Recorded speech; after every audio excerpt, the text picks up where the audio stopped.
한 기업이 20년 넘게 공들인 나라에서 4,300억 원짜리 세금 폭탄을 맞았습니다. 바로 삼성전자입니다. 누적 투자금만 27조 원. 한 세대의 절반이 넘는 시간을 바친 파트너에게 날아온 청구서치고는 너무 무겁습니다. 이건 단순한 세금 문제가 아닙니다. 글로벌 제조업 판도가 바뀌고 있다는 종말의 신호입니다. 베트남에서 무슨 일이 벌어지고 있는지, 삼성은 왜 인도를 선택했는지 함께 파헤쳐 보겠습니다.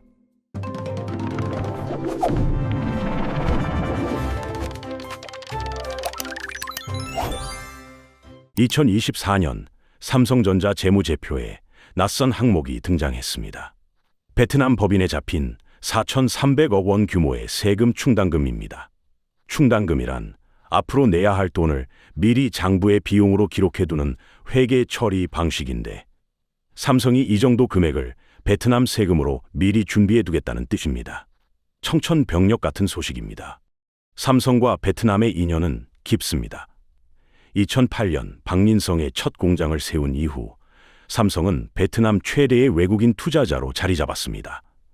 현재 베트남에서 일하는 삼성 임직원만 10만 명이 넘습니다.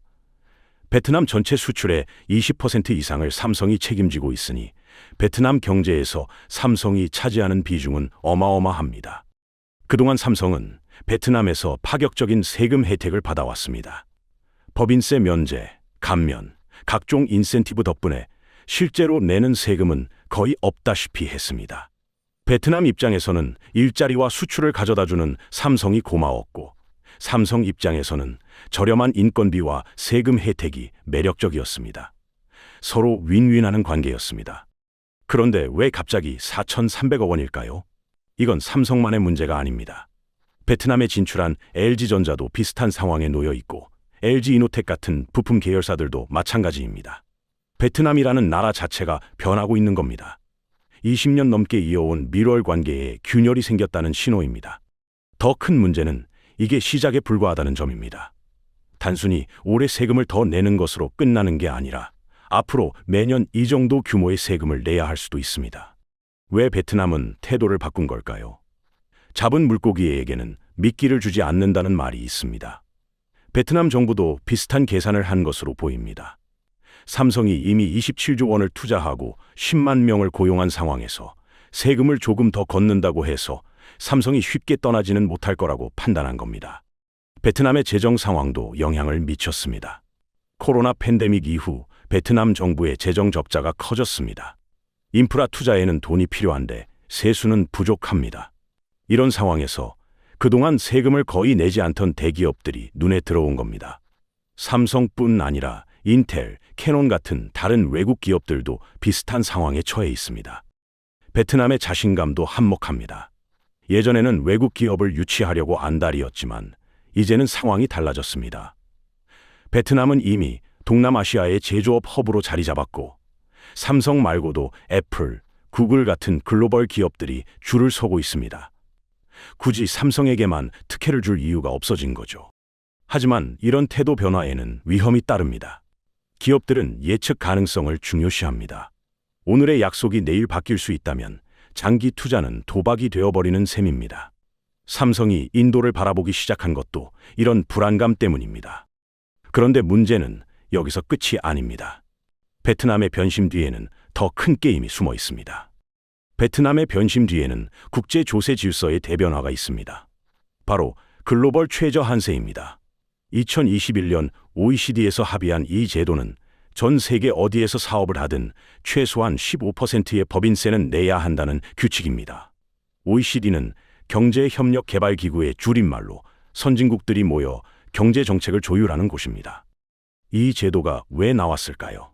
그동안 다국적 기업들은 세금이 낮은 나라로 이익을 옮기는 방식으로 세금을 회피해왔습니다. 아일랜드에 본사를 두고 버뮤다에 지식재산권을 등록하고 싱가포르에서 결제를 처리하는 식입니다. 선진국들 입장에서는 세수가 줄어드니 답답했습니다. 글로벌 최저 한세는 이런 구멍을 막기 위한 장치입니다. 만약 어떤 기업이 특정 나라에서 15% 미만의 세금을 냈다면 그 기업의 본국 정부가 차액을 추가로 거둘 수 있습니다. 예를 들어 삼성이 베트남에서 5%만 세금을 냈다면 한국 정부가 나머지 10%를 걷어갈 수 있다는 뜻입니다. 베트남은 여기서 빠르게 움직였습니다. 2024년부터 적격 국내 최저 한세라는 제도를 시행했습니다. 외국 기업이 세금 혜택을 받아서 15% 미만으로 세금을 냈다면 부족한 만큼 베트남 정부가 추가로 걷겠다는 내용입니다. 어차피 한국 정부가 가져갈 세금이라면 베트남이 먼저 챙기겠다는 계산입니다. 삼성에게는 충격적인 변화입니다. 그동안 베트남에서의 실효세율, 즉 실제로 내는 세금 비율은 5% 미만이었습니다. 그런데 하루아침에 15%를 내야 하는 상황이 된 겁니다. 4,300억 원의 충당금은 이런 세금 변화에 대비한 것입니다. 더 충격적인 건 미국 기업들입니다. 2025년 6월 G7, 주요 선진 7개국이 미국의 압박에 굴복해서 미국 기업들에게는 글로벌 최저 한세를 적용하지 않기로 결정했습니다. 같은 베트남 땅에서 공장을 돌려도 삼성은 15%를 내고 애플은 5%만 내는 상황이 벌어질 수 있습니다. 같은 경기장에서 뛰는데 룰이 다른 겁니다. 베트남의 매력이 사라진 것도 문제지만 경쟁사보다 세금을 더 내야 하는 구조가 됐다는 게 삼성에게는 더 뼈아픈 현실입니다. 세금만 문제가 아닙니다. 베트남의 인프라도 한계를 드러내고 있습니다. 2023년 6월 베트남 북부 지역에 대규모 전력난이 발생했습니다. 기록적인 폭염 속에 전력 수요가 급증했는데 발전 시설이 이를 감당하지 못한 겁니다.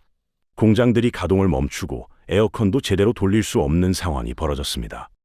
삼성 공장도 영향을 받았습니다. 스마트폰 생산 라인은 섬세한 공정이 많아서 전력 공급이 안정적이어야 합니다. 반도체 칩을 다루는 공정에서 전기가 끊기면 수억 원어치 제품이 한순간에 불량품이 될 수 있습니다.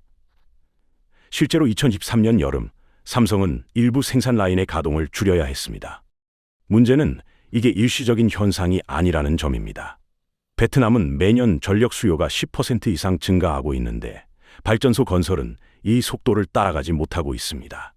세계은행은 베트남이 2030년까지 에너지 부문에 1,500억 달러, 우리 돈으로 200조 원이 넘는 투자가 필요하다고 경고했습니다.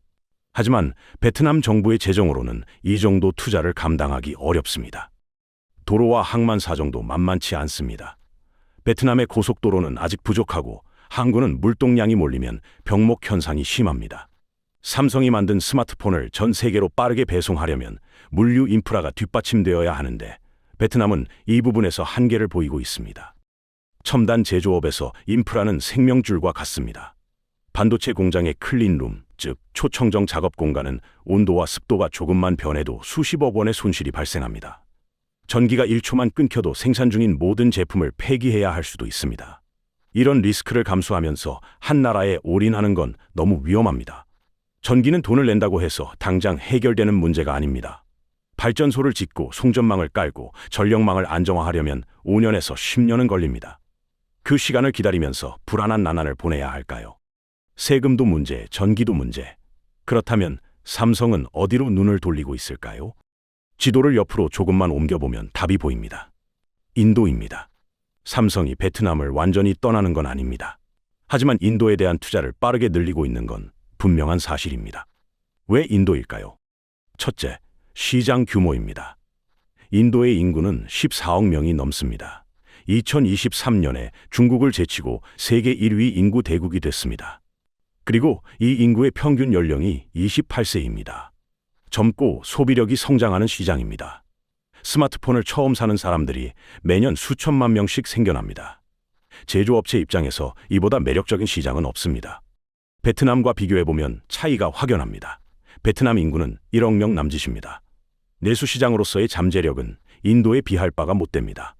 베트남은 수출 기지로는 훌륭하지만 현지에서 물건을 팔아 수익을 내기에는 시장이 작습니다. 삼성은 이미 인도에서 뿌리를 내리고 있습니다. 1995년에 진출해서 30년 가까운 역사를 쌓았습니다. 델리 근처 노이다에 있는 삼성 공장은 세계 최대 규모의 스마트폰 생산 시설 중 하나입니다. 연간 1억 2천만 대의 스마트폰을 만들어낼 수 있는 능력을 갖추고 있습니다. 최근에는 더 고급 제품으로 영역을 넓히고 있습니다. 2025년 출시된 갤럭시 Z 폴드 7과 플립분의 상당 부분이 인도 노이다 공장에서 만들어졌습니다. 예전에는 베트남에서만 만들던 최신형 폴더블 폰을 이제 인도에서도 생산하는 겁니다. 2024 회계 연도 기준으로 삼성의 인도 매출은 1조 루피, 우리 돈으로 16조 원을 넘어섰습니다. 인도 정부의 적극적인 지원도 한몫하고 있습니다. 인도는 제조업 육성을 국가적 목표로 삼고 있습니다. 모디 총리가 내건 메이크 인 인디아 정책의 핵심은 외국 기업들을 유치해서 인도를 제조업 강국으로 만들겠다는 것입니다. 그 인센티브가 얼마나 매력적인지 다음 장에서 자세히 살펴보겠습니다. 인도 정부의 지원은 베트남과 차원이 다릅니다. 핵심은 PLI, 생산 연계 인센티브 제도입니다. 쉽게 말해서 인도에서 물건을 만들면 정부가 현금으로 보상해준다는 것입니다. 스마트폰과 전자제품 분야에서 인도 정부가 배정한 PLI 예산은 약 55억 달러, 우리 돈으로 6조 원이 넘습니다. 기업이 인도에서 생산량을 늘리면 늘어난 매출의 4%에서 6%를 현금으로 돌려받습니다. 세금을 깎아주는 게 아니라 직접 손에 쥐어주는 방식이라 효과가 훨씬 직접적이고 확실합니다. 삼성은 이 제도의 최대 수혜자 중 하나입니다. 인도에서 생산을 늘릴수록 정부로부터 더 많은 인센티브를 받습니다. 베트남에서 15% 세금을 내야 하는 상황과 비교하면 인도는 오히려 돈을 주면서 오라고 손짓하는 셈입니다. 인력 문제도 인도가 앞섭니다. 인도에는 매년 150만 명 이상의 공학도가 배출됩니다. 인도 공과대학, 줄여서 IIT라고 부르는 학교들은 세계 최고 수준의 공대로 꼽힙니다. 구글, 마이크로소프트, IBM의 최고 경영자가 모두 IIT 출신입니다. 이런 인재풀을 가진 나라는 전 세계에 몇 되지 않습니다. 삼성은 이미 인도에 연구개발센터를 운영하고 있습니다. 방갈로르와 델리에 있는 삼성 R&D 센터에서는 수천 명의 인도 엔지니어들이 일하고 있습니다. 단순 조립만 하는 게 아니라 제품 개발까지 인도에서 하겠다는 전략입니다. 물론 인도에도 문제는 있습니다. 관료주의가 심하고 인프라가 완벽하지 않습니다. 하지만 인도 정부는 외국 기업 유치에 진심입니다. 문제가 생기면 해결하려고 노력합니다. 베트남처럼 갑자기 태도를 바꿔서 세금 폭탄을 던지지 않습니다. 기업 입장에서 예측 가능성은 돈보다 중요할 때가 많습니다. 삼성만 인도로 가는 게 아닙니다. 애플도 인도 생산 비중을 빠르게 늘리고 있습니다. 폭스콘, 페가트론, 타타 같은 협력업체들이 인도에 대규모 공장을 짓고 있습니다. 글로벌 전자산업의 무게중심이 중국과 베트남에서 인도로 옮겨가고 있습니다. 삼성의 선택은 이런 흐름에 올라타는 현명한 선택입니다. 그렇다면 이 상황에서 베트남은 어떻게 되는 걸까요? 삼성의 전략은 한마디로 분산입니다. 달걀을 한 바구니에 담지 말라는 격언이 현실이 된 것입니다. 베트남에서 인도로, 인도에서 또 다른 곳으로 생산기지를 여러 나라에 나눠서 리스크를 줄이겠다는 것입니다. 이미 삼성은 전 세계에 생산시설을 두고 있습니다. 베트남 2곳, 인도 1곳, 브라질 1곳, 인도네시아 1곳, 여기에 한국의 구미 공장까지 합치면 스마트폰만 해도 6개국에서 생산합니다. 어느 한 나라에서 문제가 생겨도 다른 곳에서 생산을 이어갈 수 있는 체계입니다. 물론 삼성이 베트남을 완전히 포기하는 건 아닙니다. 이미 투자한 27조 원을 포기할 수는 없습니다. 10만 명의 직원과 수백 개의 협력업체를 하루아침에 정리할 수도 없습니다. 베트남에 있는 삼성 협력업체만 해도 2014년 25쯤에서 현재 309개로 12배 이상 늘었습니다. 이 생태계를 한순간에 버릴 수는 없습니다. 하지만 신규 투자의 방향이 인도로 기울고 있는 건 분명합니다. 베트남 정부도 이런 변화를 감지하고 있습니다. 삼성의 투자가 줄어들면 베트남 경제에 큰 타격이 됩니다. 수출이 줄고 일자리가 줄고 세수도 결국 줄어듭니다. 단기적으로 세금을 더 걷는 것보다 장기적으로 투자를 유지하는 게 더 이익이라는 걸 베트남도 알고 있을 겁니다. 하지만 이미 글로벌 최저 한세라는 룰이 정해졌습니다. 베트남이 예전처럼 파격적인 세금 혜택을 주고 싶어도 줄 수가 없습니다. 어차피 15% 미만으로 깎아줘봤자 한국 정부나 베트남 정부가 차액을 가져가게 됩니다. 세금으로 기업을 유치하던 시대가 끝난 겁니다. 앞으로는 세금보다 인프라, 인력, 시장 규모, 정책 안정성이 중요해집니다. 이 게임에서 인도는 베트남보다 유리한 위치에 있습니다. 삼성의 선택은 이런 변화를 읽은 결과입니다. 글로벌 공급망의 재편은 이미 시작됐습니다. 삼성의 이동은 한국에도 질문을 던집니다. 한국 기업들이 해외로 나가는 건 어제 오늘 일이 아닙니다. 하지만 최근의 변화는 양상이 다릅니다. 단순히 값싼 노동력을 찾아 나가는 게 아니라 시장과 인재와 인센티브를 찾아 나가는 겁니다. 인도에서 삼성이 연구 개발까지 하기 시작했다는 건 의미심장합니다. 예전에는 한국에서 설계하고 해외에서 조립했습니다. 하지만 이제는 해외에서 설계까지 합니다. 가치 사슬의 더 높은 단계가 한국을 떠나기 시작한 겁니다.